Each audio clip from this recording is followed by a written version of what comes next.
Agradecer esta oportunidad y reconocer que estos 25 años del Centro Empresarial de la Ciudad de México han sido en una trayectoria ascendente. Me da mucho gusto que, a pesar de ser un centro empresarial joven, tenga cada vez mayor relevancia, mayor importancia, que los presidentes que nos han sucedido en el cargo han hecho bien las cosas y han mejorado el trabajo del anterior. Y quiere decir esto que los mejores tiempos de Coparmex Ciudad de México están por venir.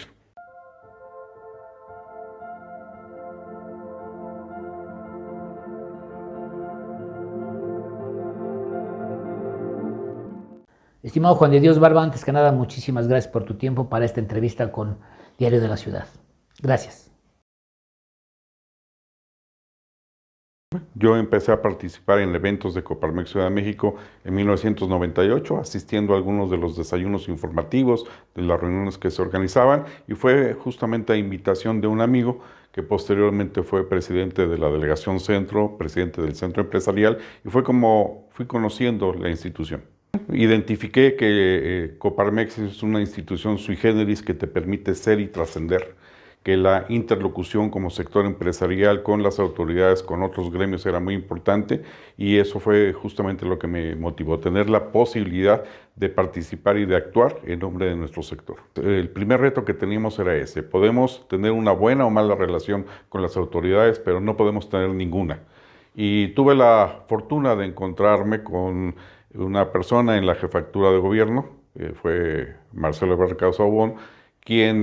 con quien pudimos establecer una relación institucional de trabajo respetuosa, independiente, en donde trabajamos en aquellos puntos en los que había coincidencia, en donde había algún interés común y podíamos llegar a algún acuerdo, respetando aquellos puntos en los que tuviéramos diferencias. Se logró establecer una relación institucional no solo con el gobierno de la Ciudad de México, sino también con cada uno de los jefes delegacionales en aquel entonces, también con la Asamblea Legislativa, y nos tocó afrontar un gran reto en aquella época, en el 2009, que eran los efectos de la crisis económica internacional que se dio a partir del septiembre de 2018 con la quiebra de grandes instituciones financieras, y por otro lado, la epidemia de H1N1, que pues también fue un traspiés muy importante para la economía del país, pero particularmente para la Ciudad de México. Me acuerdo que hicimos mucho esfuerzo en los diferentes sectores para que para el 10 de mayo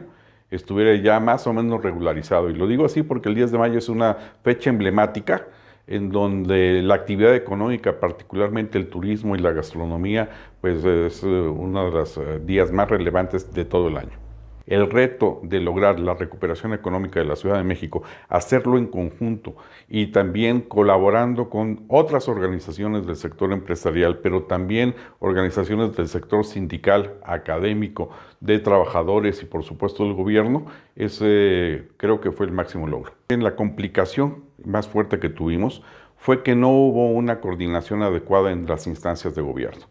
Recuerdo perfectamente que tuvimos una reunión en la mañana con el jefe de gobierno y con algunos de sus secretarios, y las quejas que recibíamos de las diferentes delegaciones era que cada jefe delegacional estaba tomando medidas distintas. Algunos te decían cierra, otros te decían un aforo del 50%, otros un aforo del 30%, unas medidas sanitarias, otras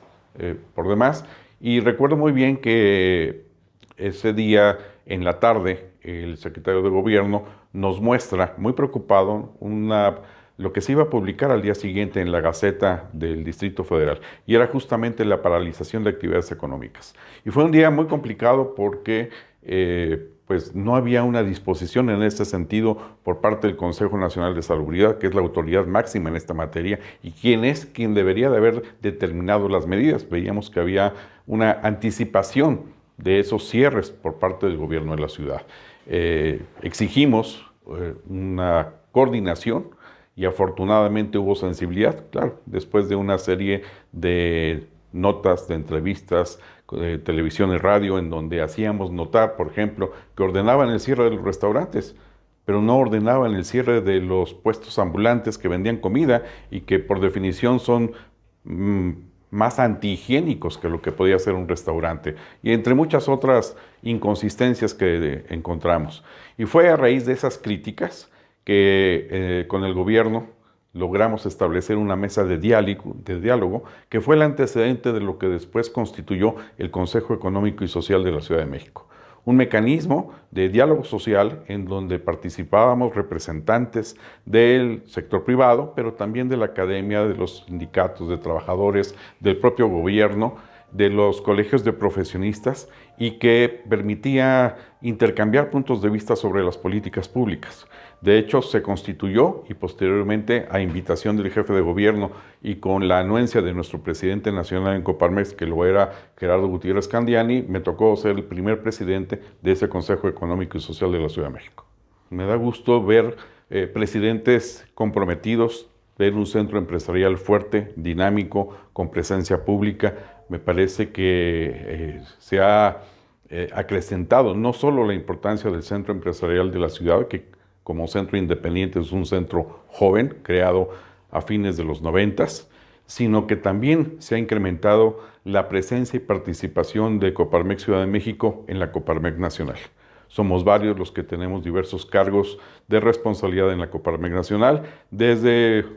un vicepresidente, integrantes de la comisión ejecutiva, como también lo soy yo, o me ha tocado en lo particular ser presidente de las comisiones nacionales de desarrollo democrático, que acabo de terminar mi periodo de 4 años, y retomo la Comisión Nacional para la Competitividad y Mejora Regulatoria. También el secretario general de la Confederación, pues es un expresidente de nuestro centro empresarial, Gerardo Trejo Beitia. ¿Cuál consideras que debe ser el eje central rector de este centro empresarial, tanto con las empresas, empresarios y los trabajadores? No perder de vista que al final de cuentas representamos los intereses comunes de nuestro gremio y que hay que mantener el diálogo, la comunicación y la relación institucional entre las instancias de gobierno y el centro empresarial, pero al mismo tiempo mantener la capacidad de crítica y de propuesta en todos aquellos aspectos que veamos mal. ¿Qué medidas consideras que se deben tomar para conservar y generar nuevos empleos? Tiene que haber condiciones de competitividad en la ciudad y los ejes de la competitividad tienen que ver, sí, con seguridad. Desde luego, todos estamos preocupados por la inseguridad que estamos sufriendo. Tiene que, si bien se ha avanzado en algunos aspectos en la ciudad, aún hay muchos otros en los cuales se pueden llevar a cabo acciones conjuntas entre los sectores. Segundo tema, tiene que ver con los aspectos de regulación. El exceso de trámites, la complejidad para llevarlos a cabo, el que estén solicitando requisitos adicionales a los que establece la norma, contraviniendo la Ley General de Mejora Regulatoria, el que apliquen criterios distintos en una alcaldía que en otra, pero fundamentalmente el reto más grande es el Estado de Derecho. La razón por la cual se inhibe la inversión nacional y extranjera es por la falta de Estado de Derecho en nuestro país. El tiempo que se tarda en hacer cumplir un contrato, la dificultad para interponer demandas y denuncias, la complejidad en las leyes, la corrupción que existe también en algunos sectores del Poder Judicial, todo esto mina la capacidad que tenemos como ciudad de generar más inversión. Desde luego, lo que tiene que ver con la tramitología en todos los trámites y gestiones que se tienen que hacer con las diferentes instancias de gobierno, como el combate a la inseguridad, que lamentablemente estamos viendo, si bien ha habido avances, hay retos importantes, y desde luego el Estado de Derecho. ¿Cómo definirías ser empresario? Un visionario que concreta sus ideas con responsabilidad social. Quiero felicitar a todos los integrantes de Coparmex Ciudad de México, a todos los que han asumido algún cargo de responsabilidad o simplemente son voluntarios y participan por estos 25 años del Centro Empresarial de la Ciudad de México.